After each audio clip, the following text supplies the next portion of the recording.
திமுக திரைமறைவுல கொஞ்சம் இதா இருக்கும் அப்படின்றது சந்தேகப்படுது. நேத்துல இருந்து எனக்கு ஏன் சந்தேகம் வருதுன்னா, அண்ணாமலையுடைய வேட்புமனுல தவறு இருக்குன்னு நாம் தமிழர் கட்சி உரத்து குரல் கொடுக்கறாங்க. அந்த வேட்பாளரை வழக்கறிஞர்களை வச்சு கிளைம் பண்றாங்க, ரெக்கார்ட் பண்றாங்க. எங்களுடைய எதிர்ப்பு இதுதான்.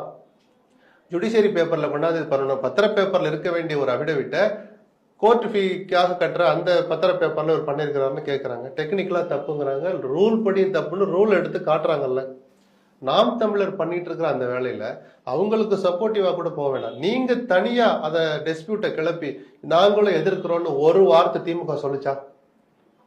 திமுகவுடைய கள்ள மௌனத்திற்கு என்ன காரணம்? கேள்வி வருமா வராதா?